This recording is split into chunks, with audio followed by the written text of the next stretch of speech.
And now, ladies and gentlemen, I'd like to introduce today's special guest. When we look at the history of our neighbors to the south, in recognizing the rights and freedoms of all citizens, we find several examples to follow.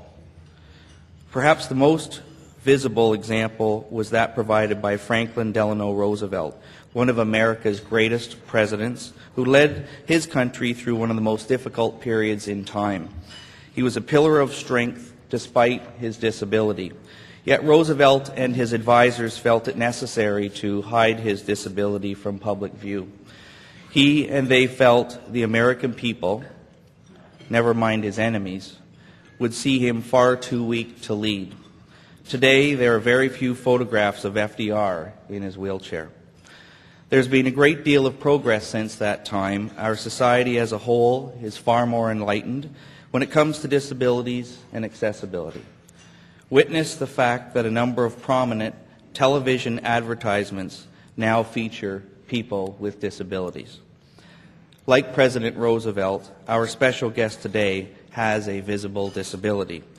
Unlike President Roosevelt, the Honorable David Onley has never been camera shy. As any Toronto resident knows, he has made a very public career in front of the television lens. In the early 80s, City TV head Moses Znaimer hired his honor as a weather specialist, and he remained an on-air fixture for more than a generation. Toronto viewers didn't see someone who had been stricken by polio as a child. They saw someone doing a very difficult job at the highest level. Lieutenant Governor Onley is a great role model. So is Moses Znaimer, who saw the Lieutenant Governor's ability and not his disability. Lieutenant Governor Onley has stated that accessibility is the overarching theme of his term as Governor General. His mandate is for the next 5 years, and we wish him well in that. For all of those in the audience and those joining us from television this afternoon, please join me in welcoming to the podium the Honourable David Onley, Lieutenant Governor of Ontario.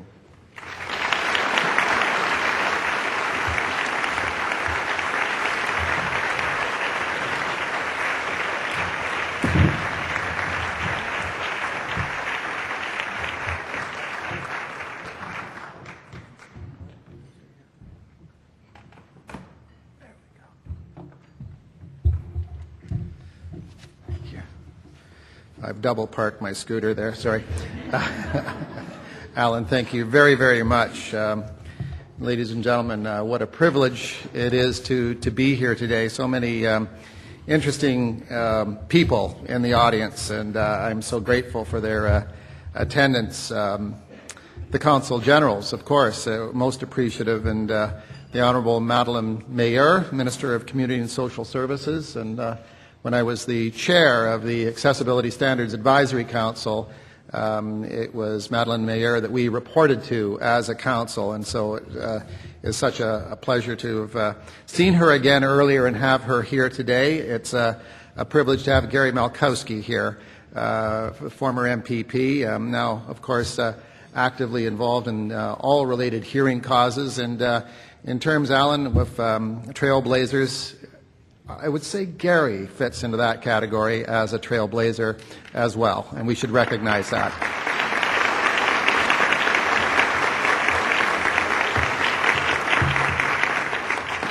And Gary, I mean that completely apolitically, because of course I have to be apolitical. So also a real pleasure to see Roxana Syed here, who not only is a stellar light within the IBM community, but also served with the Honourable James Bartleman insofar as the Aboriginal Youth Literacy Initiative, and continues to be an important advisor in many ways, and in many more ways that she doesn't know about yet, because I haven't talked to her. But also great to see my former high school chum and university chum, Stephen Trumper from VoicePrint. Stephen, where are you? You said you were going to wave. I'm going to hold you to it. There he is. He's waving at the back. So thank you very much.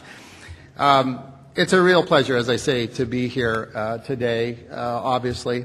The Canadian Club of Toronto has a long and distinguished history in Toronto affairs. It's one of the reasons I'm glad to be here. Since 1897, it has provided a forum for distinguished Canadians to share ideas with an audience of people who, frankly, are active and well-informed citizens, and thus ensuring that Canadians remained involved in their community. And as the history buffs amongst you will know, the office of Lieutenant Governor has also been in existence for a very long time. From the early days of settlement, first by France and then by England, the respective monarchs sent people out here to govern the various colonies on their behalf, and also, as widely believed, to actually spy on the colonists. Of course, that wasn't true. That was the media's job. And I say that with all due respect to my friend Sarah Crawford from CTV and John Stahl from 680 News, who are here today as well. The colonies, of course, have long been replaced by Confederation, but we still have a Queen of Canada who is represented by a Governor-General and in every province by a Lieutenant Governor. The position of Lieutenant Governor, as I mentioned somewhat jokingly, but now in a serious light, is apolitical, speaking directly to the citizens from a different perspective than government and a different perspective from elected officials, as important, obviously, as they are, the pure expression of democracy. In Ontario, the role of Lieutenant Governor goes back more than 200 years to John Graves Simcoe, basically a colleague of mine, who established the government of Upper Canada and built the province's capital in York, the city, of course, now known as Toronto. In all, there have been 42 viceregal representatives who have represented the Crown in Ontario, 14 before Confederation and 28 since. As Lieutenant Governor, I have a constitutional responsibility to ensure that the democratic will of the citizens and their elected representatives is upheld, and that the unwritten constitutional conventions of parliamentary government are respected. And I also have a community role, which involves taking part in ceremonial events, serving as head of Ontario's honours system, and joining the people of Ontario, marking occasions that are both sometimes solemn and, fortunately, most times joyous. The Lieutenant Governor also has an important relationship with Ontario's Aboriginal people, as it is the Crown that is the signatory to so many important treaties recognizing their important historical role within our province. And although I am new to the role, I already relish the opportunity that it's given me already to raise public awareness on issues that transcend politics and, frankly, reflect our society's values. In my installation speech of September 5th, I raised two key areas of concern. In particular, I broke with tradition right from the outset and pledged to continue the Aboriginal literacy efforts of my predecessor in office, the Honourable James Bartleman. Now, as a former reporter for at least 5 years on education, and as a writer of education and technology for many, many years, I appreciate the importance of instilling in children, all children, at an early age, a love of reading. Having spent many childhood months in hospital and then at home recovering from various surgeries, I know that books can give kids hope by helping children to overcome the challenges in their lives and in their environment. So I'm very pleased that Mr. Bartleman has agreed to continue his involvement in his original literacy program as a volunteer, and that he also supports my wish to expand the program to include an Aboriginal youth computer literacy program. It's my intention, with the involvement of some new players, to twin-track the program with the goal of putting computers in every single school library available to every First Nations community in Northern Ontario. We are specifically talking about 28 fly-in camps involving some 6,000 children. And when we say fly-in camp, we mean a community that can only be reached by plane most of the year. So it's a long way north. I'm also pleased that just last week, Mr. Bartleman and I met with Grand Chief Stan Beardy of the Anishinaabe Nation community in Timmins at the annual meeting of chiefs, and there was enormous support by them for our new effort. The Anishinaabe Nation, as I have learned over the last several months, has an important role to play in the life of Ontario. Geographically, it's an area that represents 2/3 of the province of Ontario, essentially from the northeast shore of Georgian Bay all the way up to Georgian Bay and all the way out to the Manitoba border. And while Canada is a new nation in political terms, the people who have lived here on that territory and on the rest of Ontario have been here for thousands of years. And it helps give us all a new perspective of what it means to be a multicultural society. We, in a sense, are the newcomers, and we have much to learn. I am doing this not just because it is the right thing to do, this literacy initiative, both the continuation of the book drive program by Mr. Bartleman and now the Aboriginal Computer Literacy Initiative by the both of us, but because it also fits into the main theme of my mandate, and that is accessibility. Now, we tend to use the word accessibility only in relation to people with disabilities. But at my installation speech, I define the term accessibility, or the word, as that which enables people to achieve their full potential. In the youth literacy case, it means children having access to education, thus giving them their chance to achieve their full potential. The success of the expanded literacy program will give these young people marketable skills and options for the first time that will allow them whether to stay in their immediate community in the north or whether to go out into the world, and either way still be connected to the greater community outside of their boundaries. And as Lieutenant Governor, I will also continue my lifelong advocacy to enhance accessibility for those Ontarians with disabilities. And here again, I define accessibility as that which enables people to achieve their full potential. Without full accessibility, people with disabilities are effectively excluded from the economic and social life of the province. Without accessibility, rights, simply put, are being denied. Now, this is not lost on the Ontario Human Rights Commission when they report that over 50% of all of the cases before them are disability-based. Now, think about that for a moment. It means that the number of complaints before the Commission based on sexual, ethnic, religious, cultural, and sexual orientation combined are less than those based on disability. Again, all combined, less than those OHRC complaints about discrimination based on disability. Clearly, what is needed in the part of some groups, and I would suggest none of them are represented here today, but what is clearly needed on the part of some groups is a change of attitude. What is needed is the realization that disability does not mean inability, that a person with a disability can also enjoy a productive and satisfying career and be an effective employee.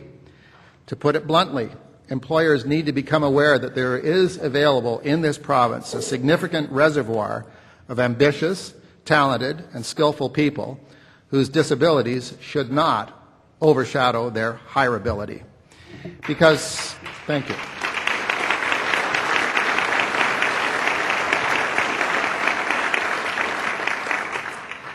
Because the sad fact is, despite the new standards legislated by the 2005 Accessibility for Ontarians with Disabilities Act, an act, by the way, that was unanimously supported by all members of the legislature, despite all of the new adaptive technology available to the hearing impaired, the visually impaired, and those with mobility issues, employment prospects for Ontarians with disabilities remains dismal.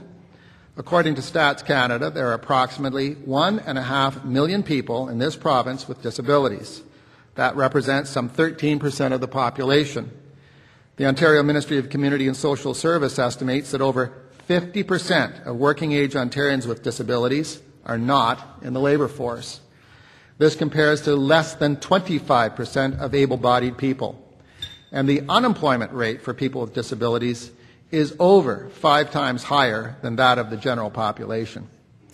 According to a recent research report from Ryerson University, many people with disabilities who do have a job still have to deal with prejudice and misinformation. Some consider that they have to work doubly hard to disprove perceptions that they somehow can't keep up, while others believe they have to hide in the workplace, as it were, if they are to become part of the culture and to avoid negative reactions. Now, since my installation as Lieutenant Governor, I have also read many articles and reports on the coming labour shortage in Canada and in this province of Ontario, underlining the need for employers to rethink the makeup of the workforce. The Conference Board of Canada released a report in September entitled Ontario's Looming Labour Shortage Challenge. It is estimated through the year 2020 the labour gap will cost Canada approximately $7.8 billion annually. Another way of looking at it, frankly, is companies not being able to be as productive and thus losing out to other competitors who are more productive. The Conference Board report, prepared for a group of business, education, and labour leaders, concludes that unless Ontario does a better job of training those on the margins of the economy, and in this I include people with disabilities, the province will also face a massive skills shortage in the coming decades. Now, some of the province's employers are well ahead of the curve, fortunately, in terms of employment with people with disabilities. Many of Canada's leading financial institutions and virtually all of the major banks took part in the recent month-long hireability campaign, a call for Ontario employers to embrace people with disabilities as part of their workforce in order to remain competitive. What is it that the banks know? I pose that question to any employer who has any kind of doubts on this issue. The campaign was organized by the Job Opportunity Information Network, which also introduced a new web-based source of making workplaces more accessible. Its website is kind of clever. It's thinking outside the box, www.totb.ca. In fact, Canada's banks continue to lead the way, as they have for many years, with an enlightened commitment to employing people with disabilities and at the same time making their outlets more and more accessible to their customers with disabilities. They are doing this because it makes good business. In a more humorous environment, I would be saying to people, they're probably doing this because they're nice people. Well, I'm sure they are. They're also doing it fundamentally because it is good business. And as we've already heard in terms of IBM's initiative, that's the same reason. It's good business. Last month, I attended the launch of the 10-20 Challenge by the Canadian Manufacturers and Exporters, a challenge to the business community to source 10% of new jobs from the disability community by the year 2020. Now, to help meet the challenge, the CME has pledged to connect and educate employers throughout Ontario on the benefits of hiring people with disabilities. And here, too, the CME is doing this because it is good business. Now, these are all encouraging signs that Ontario's employers are waking up to the reality that people with disabilities are not only available, but they are also willing, able, and highly motivated to succeed in the workplace. And as the Conference Board of Canada report shows, there are sound economic reasons for employers to hire them. I recently took part in a roundtable discussion that some people in this room were attending about a week ago with a New York-based not-for-profit company with the unusual name of Lime Connect, L-I-M-E Connect. Their website is limeconnect.com. I don't usually promote websites. This one I do. It was founded by Merrill Lynch. You may have heard of them. They make a lot of money for a lot of people. That's their business, is making money for a lot of people. They created this group as an effective way to enhance their clients' profits. And the Merrill Lynch employee who heads up Lime Connect is a Canadian, Richard Donovan, who also just happens to have cerebral palsy. Now, it's important to note that in addition to Merrill Lynch being the lead founding partner of Lime Connect, they've been joined by other key partners like PepsiCo and Goldman Sachs. Now, it'd be nice to say that Merrill Lynch is doing this because they too are nice people, and they probably are. I've met Richard Donovan. I know Richard Donovan. He's a great guy.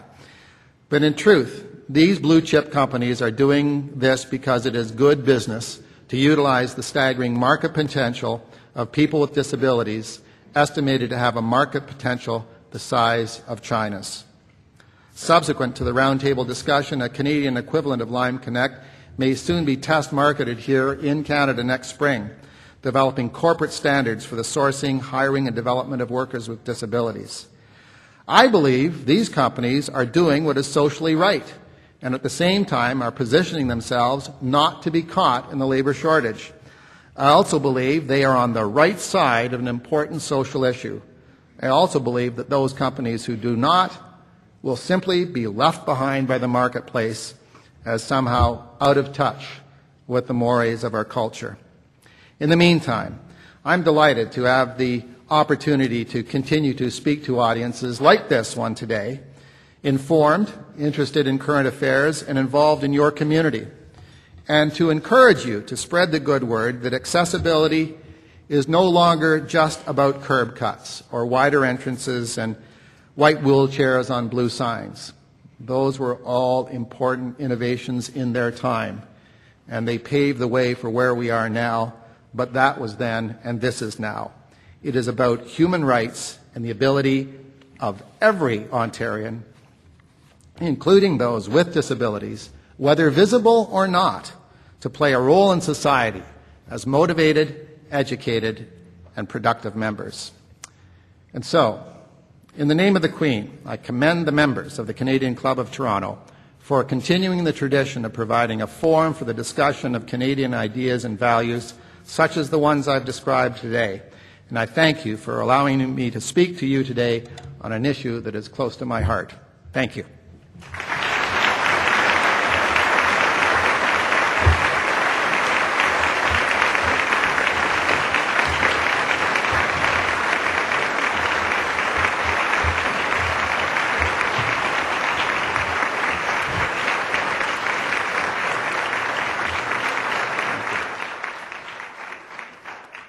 Thank you, Your Honor. Is this mic live? Thank you. A question here from the audience. How can people support your initiative for PCs in our flying community? That's interesting. I just happen to be sitting beside that. PCs, laptops, whatever. The details of that are still being worked out.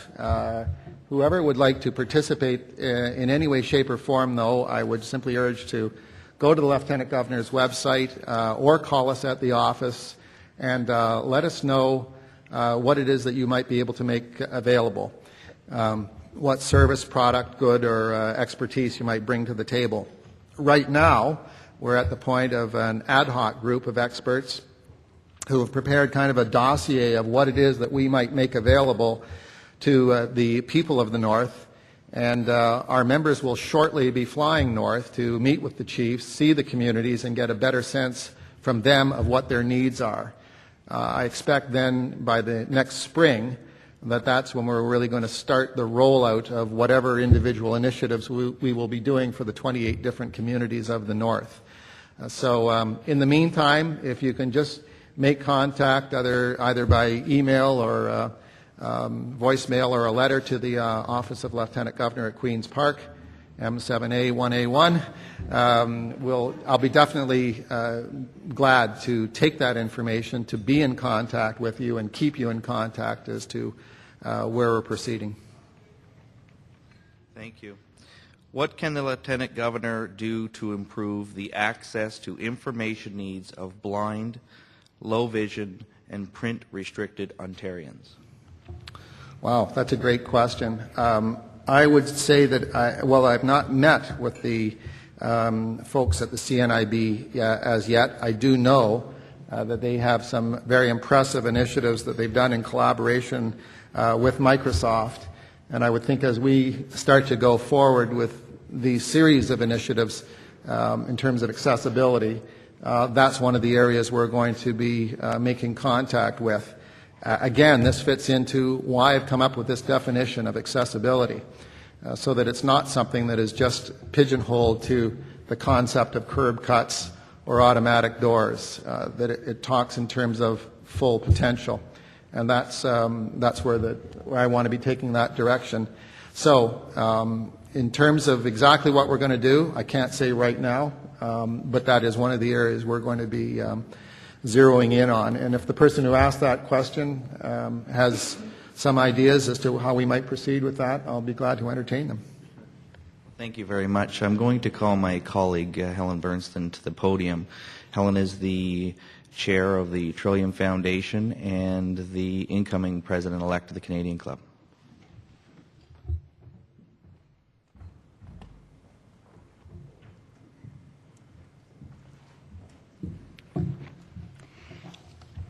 Thank you very much.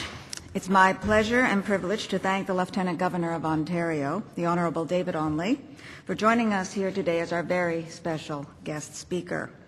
I'd also like to thank again the sponsor of today's special event, IBM, for giving us the opportunity to hear the Lieutenant Governor Onley's very important message.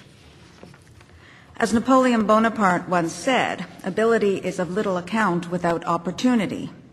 Ontario is a rich province, and our richest resource is the talent of our citizens. There's no question, however, that there is a great pool of underutilized talent in this province. There are many people with a lot of ability. All they lack is the opportunity to offer it. As Lieutenant Governor Onley has illustrated, both through his words and through his achievements, accessibility is the key to opening doors to all members of our society who, for physical, economic, or educational reasons, may find themselves unable to open those doors on their own. We are lucky to have such a positive role model and such a gifted public speaker as our new Lieutenant Governor. We wish him all the best in his new role. Your Honour, on behalf of everyone here today, we thank you for joining us.